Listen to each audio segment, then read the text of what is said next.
12 মাসে কাটেমন জাতের আম চাষ করে সফল চাঁপাইনবাবগঞ্জের শিবগঞ্জের এনামুল হক স্বপন। তার সফলতা দেখে এই জাতের আম চাষে ঝুঁকেছেন চাঁপাইনবাবগঞ্জের কয়েকশো কৃষক।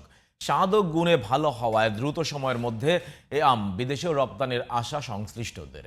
চাঁপাইনবাবগঞ্জ থেকে মোহাম্মদ আশরাফুল ইসলামের রিপোর্ট, জানাচ্ছেন সোহেল আহমদ। প্রবাস থেকে ফিরে 2015 সালে সর্বপ্রথম কাটিমন জাতের আম চাষ শুরু করেন শিবগঞ্জের এনামুল হক স্বপন। চলতি বছর তার বাগানে উৎপাদিত হয়েছে প্রায় 2200 মন আম। বাগানের পরিচর্যায় নিয়োজিত করেছেন 35 জন শ্রমিক। আম চাষে সফল হওয়ার পাশাপাশি এলাকার মানুষের কর্মসংস্থান সৃষ্টি করতে পারায় খুশি স্বপন।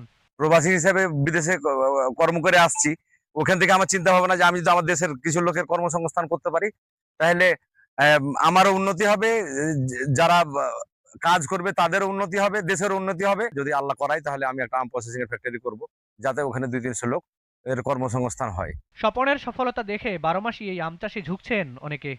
আমরা স্বপন ভাইয়ের বাগানে থাকি, 12 মাস আমরা কাজ করি, আমরা কামলা খাটি।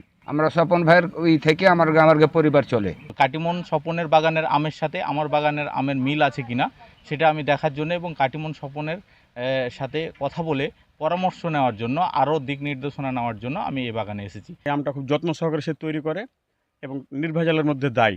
আর সেই সূত্রে এই আমটা মাঝে মধ্যে আমের ক্রাইসিস বেশি হলে, যদিও এনামুল হক সাহেব আম কম দিলেও, আমি আগ্রহের সাথে এই জায়গায় এসে উপস্থিত হয়ে মাঝে মধ্যে সেখান থেকে আম নিয়ে যাই।